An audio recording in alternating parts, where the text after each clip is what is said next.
Hello, my name is Tia, also known as Costume Fiend because I'm both evil and excessively fond of dressing up. I've decided to return to form for this one because it's been a while since I've done a rundown on a superhero's Wikipedia page. I think I mentioned it in another video, but lately I haven't really been too interested in the MCU's ventures, and the DCEU has once again been rebooted and not too many things have caught my attention.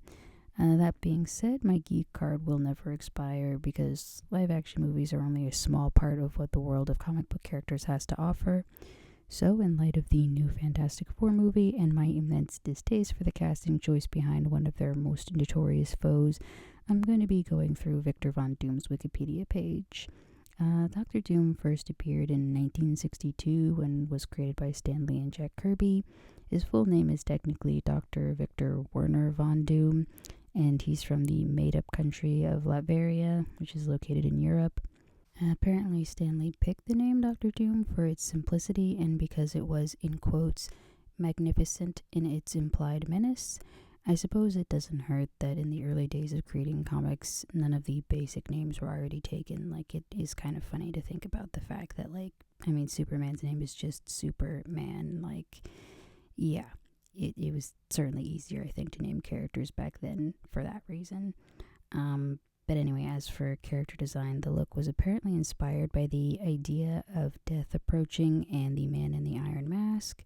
In the 70s, it said that Kirby thought about giving him only a small scar to kind of signify that even that small imperfection was enough to make Victor cover up. As is true in real life, a man's bruised ego can make for some of the worst villains, but if you work hard enough at it, you can even outdo Namor and become the arch nemesis of your old college buddy and his family. So, aim high, I guess. It's to be fair, in the 80s, it seems like he had the opportunity to go up against Superman in the rare crossover of the comic book companies, so that's honestly not too shabby. The 80s is also when the character dabbled in the magic side of things after being temporarily deposed as the ruler of Latveria, of course. I guess I forgot to mention he was technically the monarch of Latveria. I love how it says monarch, even though later on it's pretty much implicitly describing him as a dictator. But why he and Reed Richards ended up going to school together is honestly one of the most fascinating bits of trivia that this page has so far not given me the answer to, especially since the early 2000s then had the character lean more into magic and less into technology, having Victor apparently kill his first love to gain powers from demons.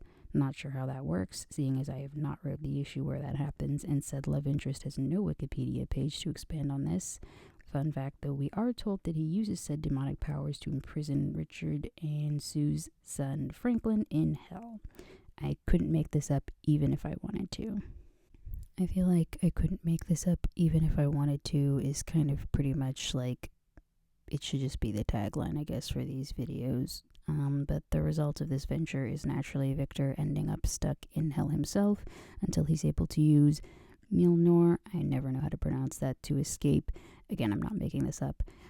This, however, does not result in him allying with Thor because apparently he goes on to support Norman Osborn, aka the Green Goblin, and his attack on Asgard. He does later withdraw though, so maybe he felt some sense of honor after all.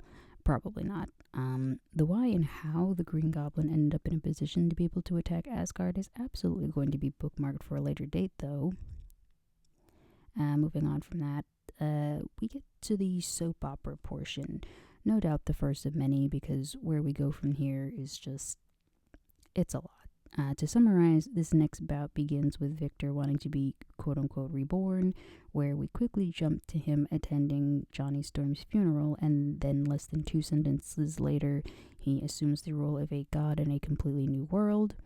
The end result of all this is Dr. Doom having a purified soul, whatever the heck that means, and I suppose this is where the MCU got the bright idea to bring back Robert Downey Jr. because apparently Victor's antics post-purification result in him taking on the Iron Man mantle and joining the Avengers, where he apparently becomes a father.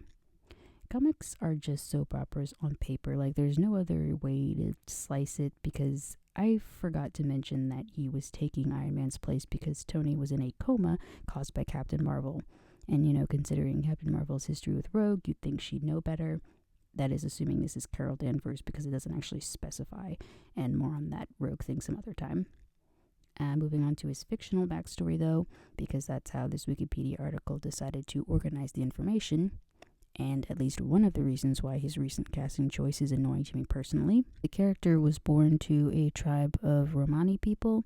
Yes, that's right, folks. The MCU has once again whitewashed another Romani character, for better or worse, given that Victor's a villain. Aside from racism, I don't know who at Marvel/Disney is allergic to the Romani people, but it is kind of getting a bit old. Especially since for Victor, his heritage clearly plays a role in his motivations, since he merged technology and sorcery to defend the Roma people. Regardless of when his backstory came about, it is the official one on this article, and it is extremely straightforward, so in the 2020s, there's really no excuse to me. Also, this is where they explain why Victor and Richard ended up at the same university, but if I'm being honest, it's still hilariously nonsensical. It ultimately culminates in his hatred of Reed being the result of Mr. Fantastic accurately calling out his mistakes in the communicating with my dead mother machine. Again, not making this up. Why Victor chose to be mad at the guy who tried to warn him, thus preventing his disfiguration, can I guess be chalked up to the whole male ego thing we talked about earlier. It's a good thing he was later found by monks after his expulsion led him to collapsing in Tibet. Jumping both forwards and backwards for a moment, because again of how this article was organized, we're returning to his first appearance way back when the Invisible Woman was still being called a girl despite being a grown adult. Dr. Doom's evil plot for his very first comic appearance was using Susan Storm as a hostage to force the Fantastic Four to travel back in time to steal Blackbeard's enchanted treasure to help him conquer the world. These are the stories that some people see fit to send death threats to other human beings to over the internet. I could go on about these plots because there are many ridiculous ones, but I must skip ahead to the 2000s again because we're back on full-on soap opera mode. The scenario: the Invisible Woman is facing complications with her second child, so naturally her brother Johnny is like, sure, we may know magic users and other geniuses, but why not go to my family's arch nemesis for help, because after all, Victor will easily be motivated by having bragging rights over Reed.